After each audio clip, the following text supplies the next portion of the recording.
ایک ہمارے اسلامی بھائی نے یہ سوال پوچھا ہے کہ جلوس محمدی صلی اللہ تعالیٰ علیہ وسلم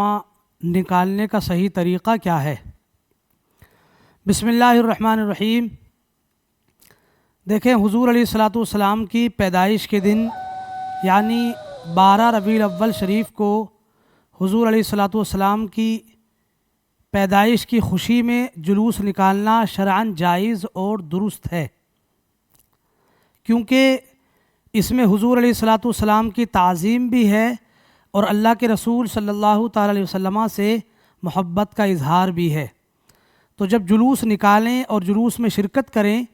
تو سب سے پہلے یہ یاد رکھیں کہ سارے لوگ وضو کر کے بہترین لباس پہن لیں اور لباس پر خوشبو لگا لیں، اور ہو سکے تو سر پہ امامہ شریف بھی سجا لیں، ہاتھ میں کوئی جھنڈا ہو، اور پھر جب جلوس میں جائیں تو نبی کریم صلی اللہ تعالیٰ علیہ وسلم پر درود شریف پڑھتے ہوئے جائیں،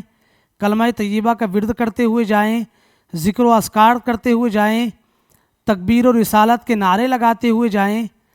اس طرح جلوس میں آپ شرکت کریں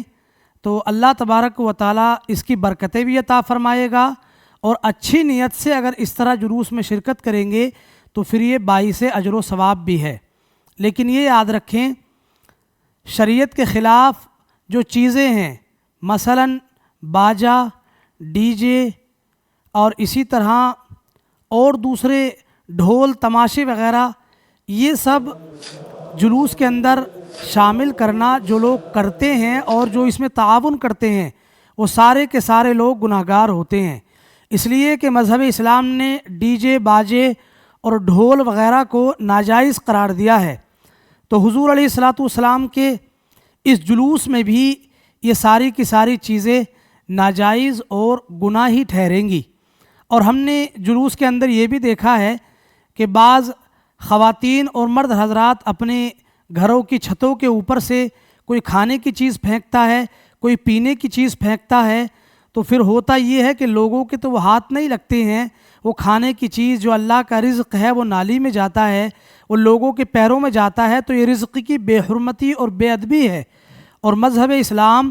اس کی اجازت نہیں دیتا ہے۔ اعلیٰ حضرت امام اہل سنت نے فتاوی رضویہ قدیم جلد نمبر 9 کے اندر رزق کے حوالے سے ارشاد فرمایا کہ روٹی پھینکنا اور لٹانا یہ سخت بیہودہ ہے۔ تو یاد رکھیں، جلوس نکالیں لیکن جلوس کے اندر ناجائز، حرام اور گناہ کے کام نہیں ہونے چاہیے، اور رزق کی بے حرمتی نہیں ہونی چاہیے۔ اللہ تبارک و تعالی ہم سب کا حامی و ناصر ہو، آمین، بجاہ النبی الکریم صلی اللہ علیہ وسلم۔